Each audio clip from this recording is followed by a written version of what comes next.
এই দেখেন কি হাট দেখাচ্ছে আপনাদের, দেখেন এই সিরাজগঞ্জ কামারখন্দ হাট। বা এটা কি আপনার গরু? এটা কয় লাখ টাকা বেচছেন? কয় লাখ?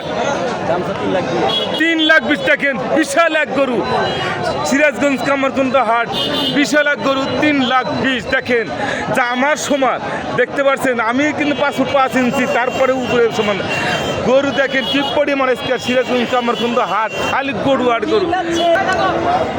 কুরবানি ঈদে কিন্তু এই রাস্তা দিয়ে কিন্তু গরু রাখা হয়, কিন্তু এবার কিন্তু চিত্রটা ভিন্ন হয়ে গেছে।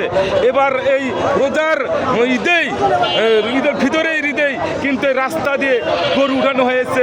গরু যে কি পরিমাণ হাটে উঠেছে তা বলারও বাইরে, না দেখলে বিশ্বাস করা যাবে না। তাই দেখেন গরুর দাম অত্যন্ত বেশি, গরু বেশি উঠলে কি হবে, কিন্তু এরকমভাবে কেনা বেচাও হচ্ছে মামা। হাই মামা, কি দেখাচ্ছি আপনাদের, দেখেন সিরাজগঞ্জ কামারখন্দ হাট। এই দেখেন কি পরিমাণ ষাঁড় গরু, এই যে দেখাচ্ছেন। এই যে একটা বিক্রি হয়ে গেল। হ্যাঁ দাদা ভাই, এটা কত হলো? 1.5 লাখ টাকা। বিশাল এক গরু 1.5 লাখ টাকা বিক্রি হয়ে গেল। এই দেখেন কি পরিমাণ মানুষের তাপে কিন্তু গরু বাছুরও তাপে এরকম পরিমাণ হয়েছে, তা বলারও বাইরে। দেখেন মামা, এই দেখেন মামা গরু না, এটা কি দেখেন ষাঁড়, মানে কুরবানি ঈদ এসে পড়ছে। দেখেন এই যে খালি গজ গজ গজ, দেখতে পাচ্ছেন? এই দেখেন কি পরিমাণ, দেখলে মনে আনন্দ লাগে। দেখেন এই যে ষাঁড়, এই দেখেন এটা কি, এই কুরবানি ঈদ এসে পড়ছে, দেখছেন? এই দেখেন এটা কুরবানি ঈদ, কুরবানি ঈদের মতো যে ষাঁড় গরু।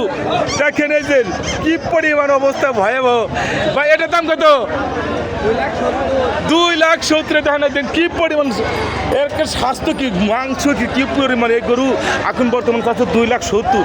দেখেন হাই হাই মামা, আমার তো মাথায় নষ্ট মামা। এই দেখেন কি পরিস্থিতি। আমার তো এভাবে গরুগুলো দেখলে আমার মন চাচ্ছে যে আমি একটা কিনে লিয়া বাসায় যে কুরবানির মধ্যে এভাবে একটা কুরবানি করি। কি সুন্দর মামা, দেখতে মনটা প্রাণটা জুড়ে যায়। দেখেন আপনাদের দেখাচ্ছি, এটা হচ্ছে সিরাজগঞ্জ কামারখন্দ হাট, ঐতিহ্য গরু বাছুর ছাগলের হাট। আমি অনেক রিক্সের মধ্যে কি আপনাদের বিনোদনটা দিচ্ছি। দেখেন কামারখন্দ হাটে গরু প্রচুর পরিমাণ আছে। দেখেন দেশি বিদেশি সিন্ধি সব রকমের গরু কিন্তু এখানে আছে। কি পরিমাণ যে গরু, আজ এই পরিমাণও কেনা বেচা হচ্ছে।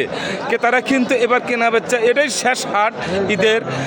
এই ঈদে কিন্তু প্রচুর পরিমাণ কেনা বেচা হচ্ছে, দামও কিন্তু কম নয়, দামও কিন্তু সেই। আর মামা দেখেন কি পরিস্থিতি। আমরা এই গরু হাট শেষ হাট, এই জন্য কি আজকে এই পরিমাণ গরু এবার উঠেছে। কুরবানি ঈদের পরিমাণ গরু উঠেছে, এবার কিন্তু সেই রোজার ঈদে সেই পরিমাণ গরু উঠেছে, তার চেয়ে কম নাই মামা। মামা মাথায় নষ্ট গরু দেখতে পাচ্ছেন?